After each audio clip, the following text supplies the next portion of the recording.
I believe that learning to stay true to myself was the primary lesson of my early 20s. It's not easy, especially in this world that seems designed to keep us tired, overworked, and distracted. Today, I wanted to share my practices that help me nurture my creativity, feed my curiosity, and keep me grounded while working full time.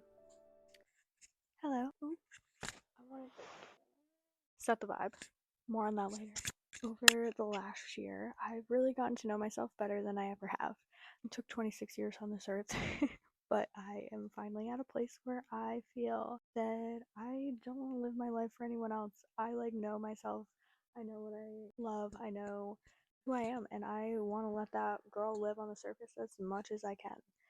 And I feel like I do a pretty good job of prioritizing and making time for my interests and just really staying true to myself. I do have a full-time job at this point in my life. And it takes dedication, it takes time and discipline in order to make sure I am doing these things. Life is a lot, and working full time is a lot. Like a 9 to 5 where you have to be in office, and that's a lot. So I have my little journal here. We lit a candle. I have a little cup of coffee, and let's get into my tips. How I do this. Every single morning, I start with my morning pages, which is a practice from the book The Artist's Way, which is a 12-week course in reconnecting with your creativity, which I started late last year. I'm a few weeks in, and morning pages is something that you're supposed to do every single day while working on this course.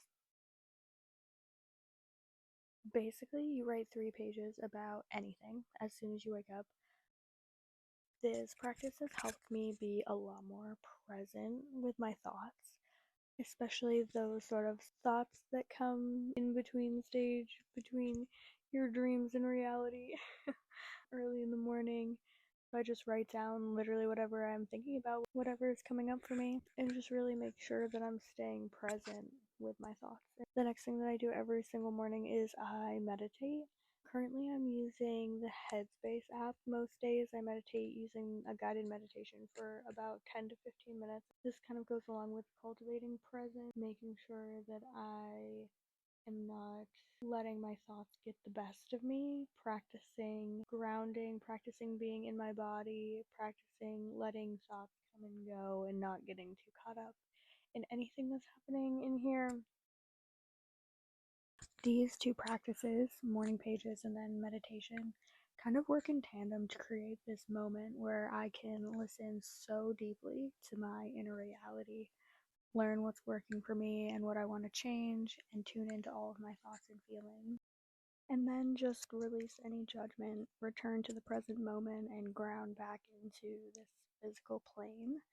It leaves me feeling calm but energized and full of this creative energy that I can take with me throughout my day.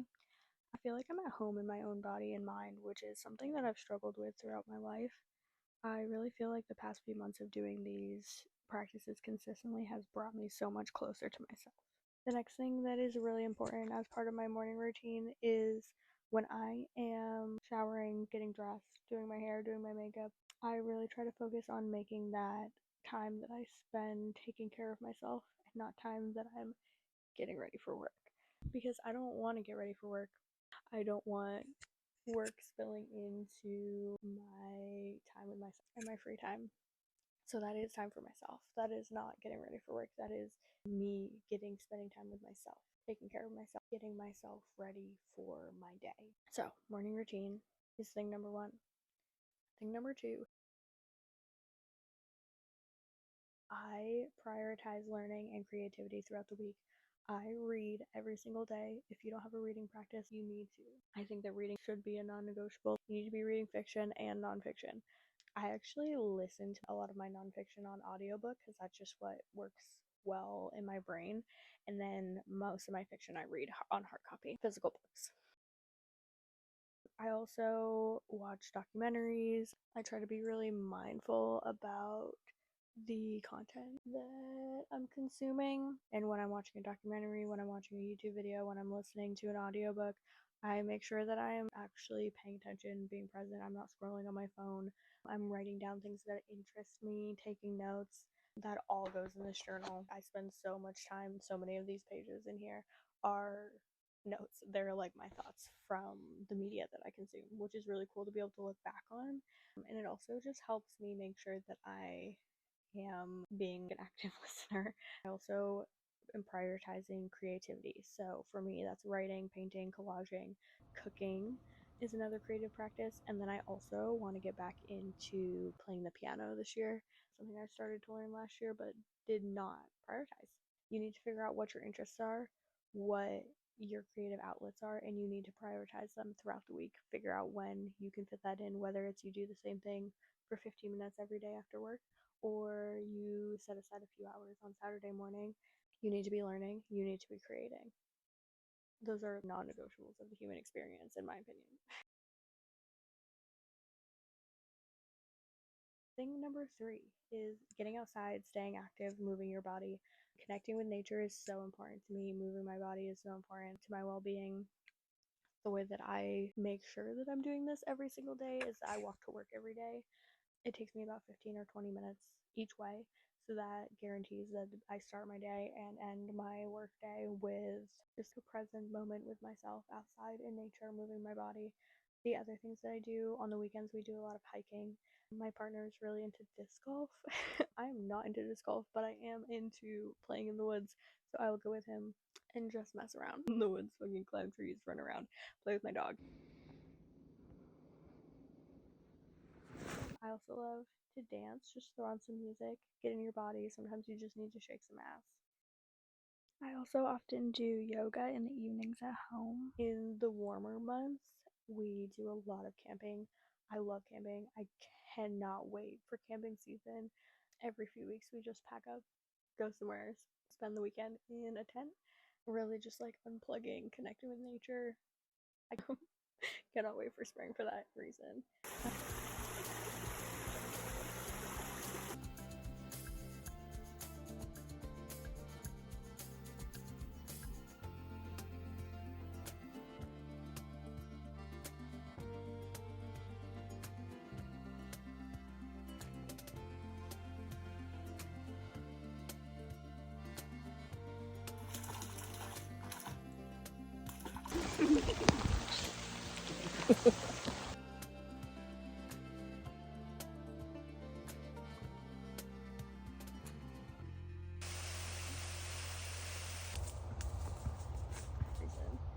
The last thing that I've been doing recently, which is a little bit silly, is that we bought a Wii.